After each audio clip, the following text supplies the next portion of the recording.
Hello students, how are you all? I hope you all are fine and safe at home.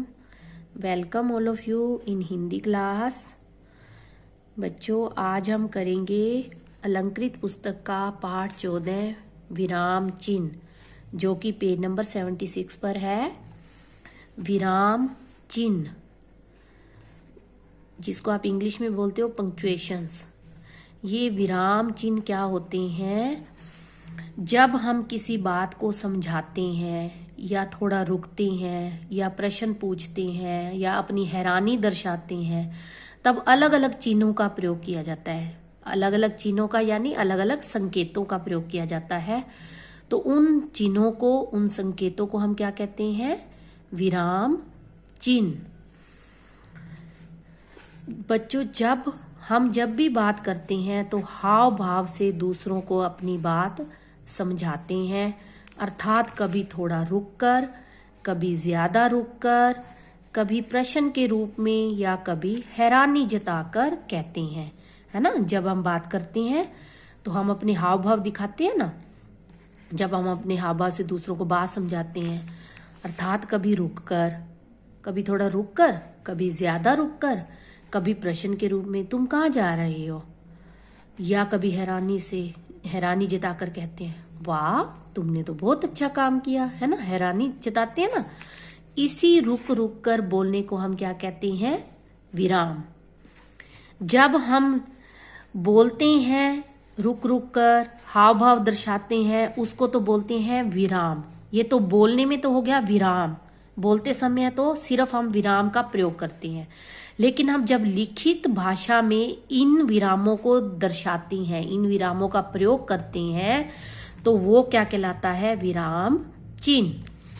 बातचीत करते समय बीच में सांस लेने, किसी कथन पर बल देने, कथन मतलब किसी बात पर कहने पर बल देने या अपनी बात समझाने आदि के लिए रुकना पड़ता है। इसी रुकने को विराम कहते हैं। जैसे ये देखिए, ये क्या कह रहा है? कपिल भैया। पहले उसको बुला रहा है ना, कपिल भैया, फिर थोड़ा रुक गया। इस समय कहाँ जा रहे हो? प्रश्न पूछ रहा है कहाँ जा रहे हो, तो उसके बाद ये प्रश्नवाचक चिन्ह लगाया हमने, जिसको आप इंग्लिश में क्वेश्चन मार्क बोलते हो ना, तो ये प्रश्नवाचक हिंदी में बोलते हैं। ये चिन्ह लगाया, ये भी विराम चिन्ह हो गया। ये अल्प विराम, ये भी विराम चिन्ह। उसके बाद ये भैया उसको जवाब देते हैं, मैं बाजार से सामान लेने जा रहा हूं। फिर उसके बाद ये देखिए, ये जो चिन्ह लगा है, ये जो लाइन लगी है, इसको बोलते हैं हम पूर्ण विराम। उसके बाद फिर ये उसको कहता है, अरे मुझे भी बाजार जाना था। अब देखिए, जाना था के बाद जो ये लाइन लगी है, इसको कौन सा चिन्ह बोलते हैं? पूर्ण विराम, जैसा कि मैंने अभी बताया। और ये अरे के बाद जो चिन्ह लगा है, इसको बोलते हैं विस्मयादि बोधक चिन्ह। फिर उसके बाद ये कहता है, नहीं तुम अपने घर जाओ। इसके बाद इसने नहीं के बाद क्या प्रयोग किया? रुकने के लिए अल्प विराम। तुम अपने घर जाओ, उसके बाद पूर्ण विराम। तो आगे हम करते हैं, ये विराम चिन्ह कौन कौन से होते हैं। इन वाक्यों में, ये जो हमने पीछे पढ़ा, इन वाक्यों में कई प्रकार के चिन्हों का प्रयोग किया गया है। ये ही विराम चिन्ह है। अब विराम चिन्ह की परिभाषा क्या होती है? पढ़ते या लिखते समय, पढ़ते या लिखते समय हम विराम को प्रकट करने के लिए, विराम मतलब रुकने को प्रकट करने के लिए, प्रकट दर्शाने के लिए जिन चिन्हों का प्रयोग करते हैं, उन्हें विराम चिन्ह कहते हैं। अब ये कुछ मुख्य विराम चिन्ह इस प्रकार है। पूर्ण विराम, जो मैंने आपको बताया, जब ये वाक्य पूरा हो जाता है, हमारी बात पूरी हो जाती है, जब हम लिखते हैं कोई बात, हमारा वाक्य पूरा हो गया, तो उसके बाद हम क्या लगाते हैं? पूर्ण विराम। अल्प विराम, थोड़ा रुकने के लिए, बोलते या पढ़ते समय जब हम अपनी बात में थोड़ा सा रुकते हैं, तब अल्प विराम लगाते हैं। सीता अल्प विराम, सुमन और रीता बातें कर रही हैं। उसके बाद है प्रश्नवाचक चिन्ह। प्रश्न पूछने के लिए, ये देखिए, ये प्रश्नवाचक चिन्ह।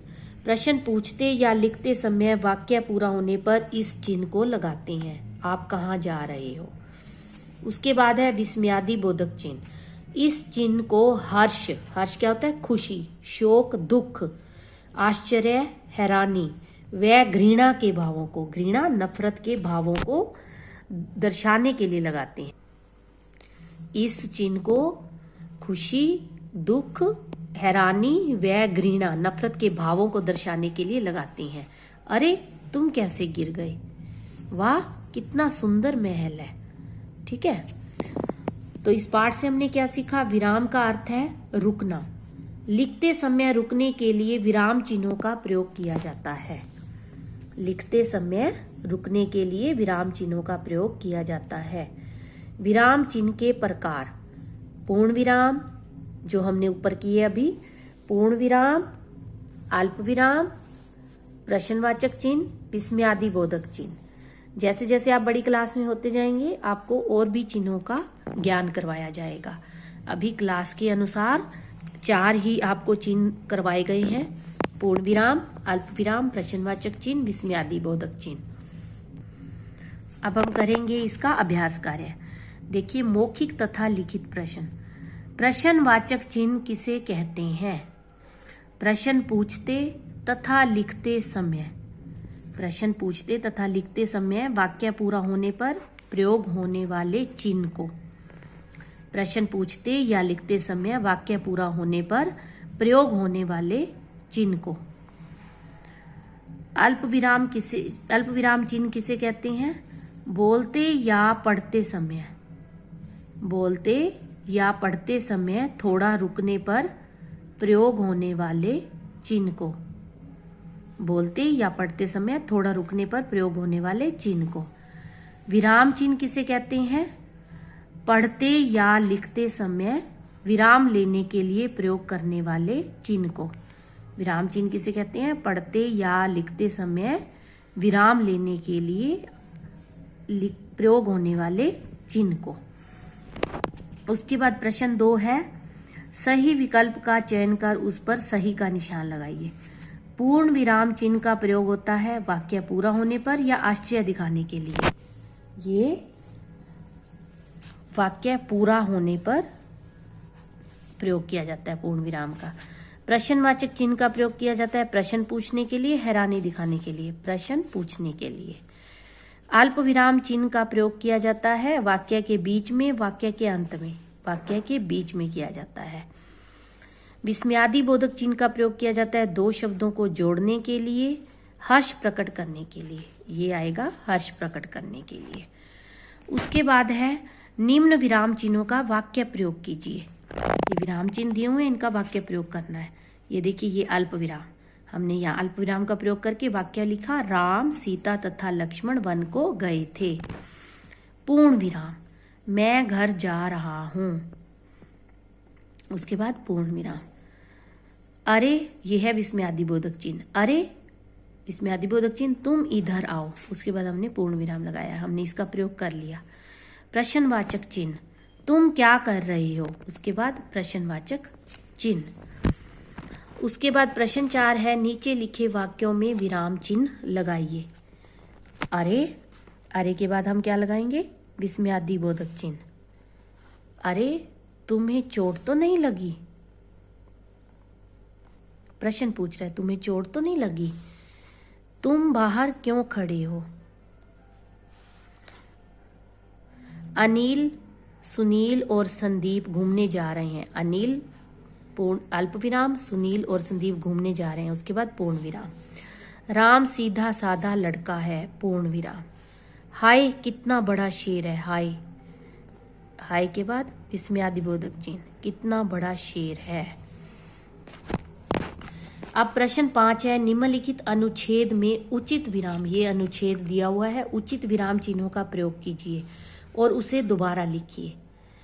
नोट, जो विराम चिन्ह लगे हैं उन्हें दोबारा नहीं लगाने हैं। अब इसमें कुछ ना कुछ विराम चिन्ह लगे हुए थे, वो मैं आपको बता दूंगी, और कुछ मैंने आपको समझाने के लिए लगाए हैं। आपने इसको विराम चिन्हों को यहाँ पे प्रयोग नहीं करना। आपने ये वाक्य, ये पैरा जो है अनुच्छेद दोबारा यहाँ लिखना है, और जहां जहां मैंने विराम चिन्ह का प्रयोग किया वहां आपने जैसे जैसे विराम चिन्ह लगे हुए हैं आपने दोबारा लिखना है। गर्मी के दिन थे। उसके बाद आएगा पूर्ण विराम। एक घने जंगल में एक बाघ सो रहा था। उसके बाद पूर्ण विराम। तभी वहां एक मधुमक्खी उड़ती हुई आई और बाघ के ऊपर मंडराने लगी। पूर्ण विराम। बाघ गुस्से से बोला, ये आएगा अल्प विराम। अरे मधुमक्खी, विस्मयादि बोधक चिन्ह, तुम मुझे परेशान क्यों कर रही हो? तू मुझे परेशान क्यों कर रही है? अरे मधुमक्खी के बाद आएगा विस्मयादि बोधक चिन्ह, और क्या तू मुझे परेशान क्यों कर रही है? प्रश्न पूछा जा रहा है तो प्रश्नवाचक चिन्ह। मधुमक्खी ने कहा, ये पहले से ही लगा हुआ था, अल्प विराम। मुझे पकड़ कर दिखाओ, अल्प विराम, तो जानू। फिर उसके बाद पूर्ण विराम। बाघ को बहुत गुस्सा आ गया, ये लगा हुआ था, अल्प विराम।